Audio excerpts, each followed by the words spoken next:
Hey guys, welcome back to a brand new video here on the channel. I just got back from the Australian premiere of Smile 2. It actually premiered at South by Southwest here in Sydney tonight. It has just hit midnight.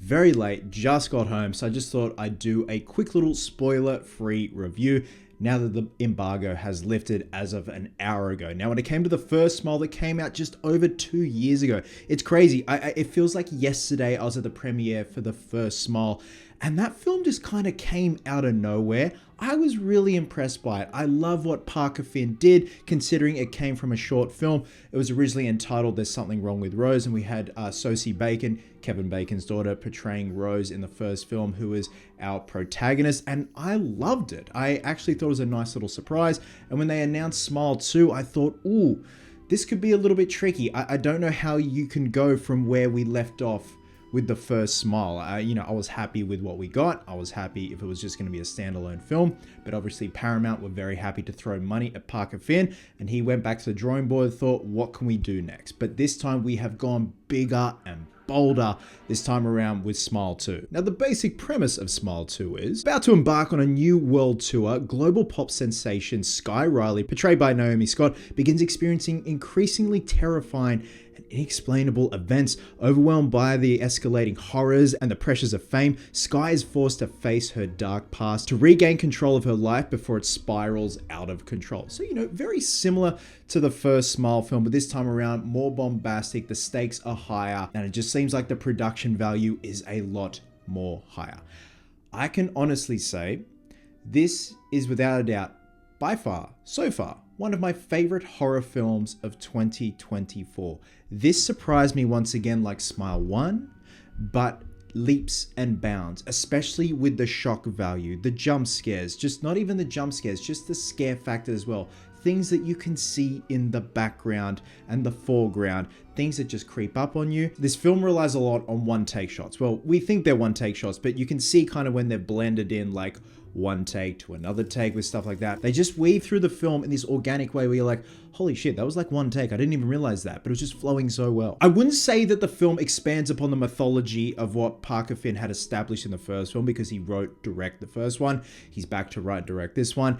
And I kind of appreciate that. It just leaves it as is. It doesn't need to explain anymore. We just have a new cast of characters this time around. But this literally takes place 6 days after the events of the first Smile. We have one returning character, but apart from that, it is a new cast of characters. And this time around, it's Naomi Scott who plays Sky Riley, who essentially is the Taylor Swift in this universe. And I love that it deals with the notion of fame isn't everything. We all have our demons. We're not all perfect. And just the ins and outs of being famous. What goes on behind closed doors? What goes on behind the scenes? And all the while, are you indeed going crazy? Is this all in your head, or is something really going wrong? And is something terrifying you and everyone around you? I was really impressed with the jump scares with Smile 1. There's even a shot in broad daylight in a car when Sosie Bacon's character's sister comes up to the car and her head hangs down. To me, that was very effective. Again, in broad daylight. And to me, the scares in this one were amped up a lot. And again, it's a lot with panning shots, stuff like that. Subtle scares. That is what I like. I don't need, the music to build and then stop, and then you can preamp the jump scare.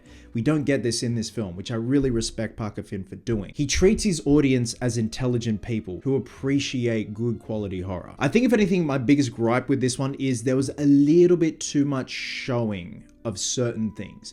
Much like my gripes with the first Smile, there were some things where less was more, and this was indeed the case with this one. And it was only like trickled throughout the film and the climax of the film where I didn't need to see that. I was mesmerized and impressed with what I was seeing, but what I wasn't seeing at the same time, if that makes sense. I think I'm always for I don't need to see the entity or what's indeed doing the damage. I'm going to leave that up to my imagination. Performances on a whole, brilliant, but obviously the standout, and a lot of people are going to be having a lot of discourse about her, Naomi Scott. She absolutely killed it. She goes through the absolute ringer in this film, not just mentally but physically as well. The things that she encounters, the horrific things that her character goes through is incredibly harrowing to watch, but just a brilliant performance at the same time. Like, each end of the spectrum, cool, calm, collected, and then on the verge of an absolute fucking meltdown. And yes, this is definitely a bigger budget. The production value this time around is incredible, especially when it came to her performing on stage and doing her thing, you know, being a pop sensation